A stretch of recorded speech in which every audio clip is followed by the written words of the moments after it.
Start proving to people that A, you have the desire, and B, you can figure out things that are fun for people to play. The other thing is get here. Get to GDC. Meet the other people who are building games. I mean, it's here, right? E3 is a different show, but this is the show where everyone who's built games is really at. They're talking to one another. They're partying. You want to make the connections. You want to find out what's going on.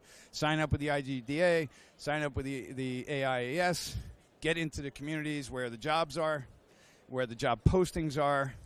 Subscribe to the news outlets of the industry, Business Insider, Game Insider, these things that are relevant to the game industry so you can understand why people are making the decisions they're making. It's one thing to be a consumer, a gamer, and you say, oh, I love these games, and I want to make those games. It's another to understand why people built those games and the decisions they made. And that's what you really need to learn about. Because if you're going to start doing it yourself, or if you're going to want to work for a company, there's a lot of things that are going to determine your success or not. But most of it is going to have to do with people and relationships. And unless you're the guy who can figure out how to write one thing in your bedroom, like the Whoopee Cushion app, and go sell a few million units at $1 a piece, good for you. But the rest of us have to work with teams, right? So that means it's going to be about people, and you need to get connected to people in the game industry that can help you, show you the way, learn lessons from them, learn from their mistakes, make relationships, show your skills, and find out where you can get employed.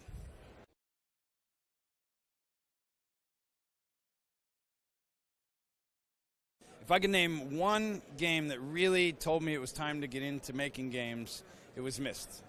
And when I saw Myst, there was a couple things happening. And I had been a gamer, I had loved games, but when I saw Myst, for the first time I saw that spatially I could see a place, and that place would look so interesting, the clock tower in the lake, and I'd be, my God, I can go there. I could go there. And previously in games, I was going this way or that way or that way or this way, but I wasn't going that way, right? And so Myst combined with Flashback. Those two games are both CD-ROM games. They came out at a similar time. And together with Flashback, what I saw was that I actually started to feel for the character because of the quality of the animation, because he was behaving more like a living life form in terms of animation moves. And I started to believe more that was a living thing. And I was like, that's what I want to create in gaming. I really want the living guy that we can start to connect to emotionally. And so if you think of the worlds of Myst, and then you think of Flashback, and then you look at Oddworld, Abe's Odyssey, I think you can see the connections.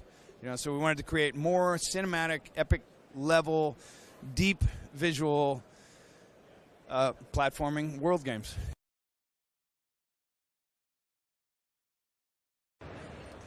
My creative process is not necessarily one I would recommend to younger people, but it works for me. I do tons of research. Research is my favorite area, actually, and it took me a long time to discover that was true. I was like, almost 40 years old, and I'm like, oh my God, what I really enjoy is the research most. But I love research because you're learning and you're getting informed, and so whether I'm researching the dark side of globalization, how people are building games, how Hollywood is monetizing, whatever that research is, what I do is I accumulate lots of research and sort of pool it up in big piles, and then I'll start looking at what is the design solution that I'm trying to conquer. Am I trying to build a game for the PlayStation era? It's going to be, now out of that I'm saying, okay, we're going to do a side-scroller, but it'll be this, it'll be that. I've got the research on what is the audience like, what might they like more, where are you taking your risks and your theories and your hopes and applying them versus the things you already know. And in games, no one's really buying what you already know.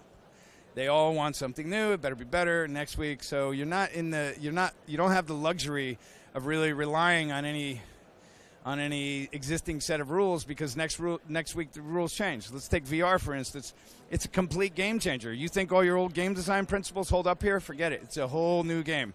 So in that, let's say in designing for that, which I've been doing, you gotta really look at the medium. You gotta look at the technology constraints. You gotta look at why the inner imbalances. What are all the effects of what's influencing what people are going to experience at a technology level?